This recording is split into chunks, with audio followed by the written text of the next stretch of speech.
This is the best way to do the data contract. Let's not waste any time, straight into it. First setup mission is the Safehouse location. Make sure to hit subscribe and immediately just follow where it tells you to go on the minimap. Once you get there, you're going to have to follow a skylift. I don't really need to tell you how to follow a helicopter, so let's just go to where it's going to be. So it's going to take you to a bunker location, and it's going to ask you to immediately try to kill the two people that are inside this vehicle. But if you're anything like me, you're going to make this task a lot harder than what it has to be. Once you do eventually kill the people, you can take the vehicle and drive it back to the auto shop. That is all you have to do for this one.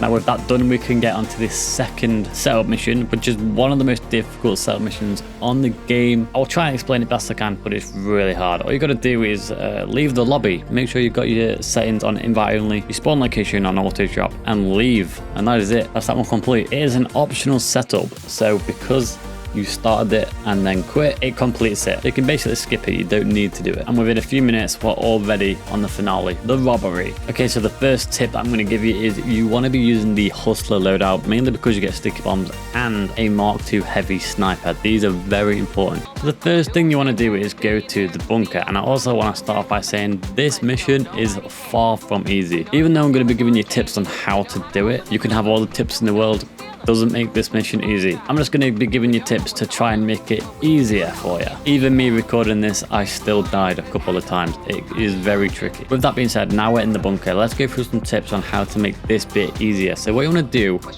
is kill people from right to left. So immediately turn right and follow the path round right. Doing it this way, you are minimizing the damage you take.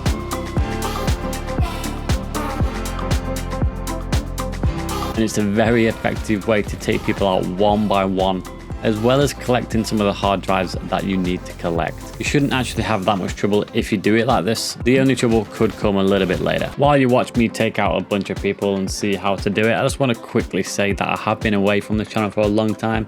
I've had a lot of things going on in my life, and I'm back, alright? I expect at least 2 videos a week from now. I appreciate everyone that's still stuck around. I also appreciate I've been gone for nearly a year now. I've missed all the GTA 6 hype, and I'm so excited to get back into this.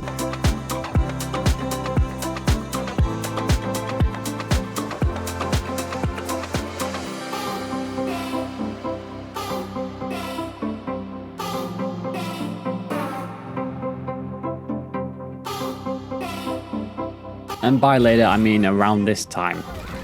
Because around this corner, there's going to be someone in the gunner. Okay, this guy can take you out very fast. So it's very important to slowly go around this corner and take him out. Otherwise, you could find yourself getting insta-killed by that guy. Collect the remaining hard drives and go to the exit. But this is where it can be difficult. Make sure to park your car exactly where I park it, because this makes it so easy. And I also want to say that when I said I died a couple of times recording this, I was actually thinking of the ECU job, which is another video I've got coming out later. This one, I didn't actually die because it's pretty easy if you park your car there. It stops people from running in, and I mean lots of people running in at one time. If you're just prone behind this door, they have to jump over a physical barrier before they can come inside, meaning you can easily just pick them off one by one. However, the objective of this one isn't to kill everyone, it is to survive until the download is done. Then once the download's done, there's going to be a massive wave of people that are coming at you, and the objective is then to kill everyone. So again, you want to stay inside, pick off everybody one by one until the only things that are left are the helicopters and the tampers. There should be no people running around. Once there's just helicopters and tampers, you can run out, start taking the helicopters out by shooting the pilot. If you don't know how to do that by now, you must be very new to GTA, so you must be young. As you can see, I've still got a tamper on my map, so I'm kind of taking out the helicopters while running around the building to avoid the tamper. And in the end, I decided to try to throw a pipe bomb at it to blow it up. If you're lucky enough, you might be able to find a tamper yourself. I wasn't lucky enough, so I was having to throw pipe bombs at it because I blew up all the tampers. If you try and shoot the guy, this is what's going to happen, right? You're not going to be able to take him out. So make sure to save those pipe bombs for the tampers.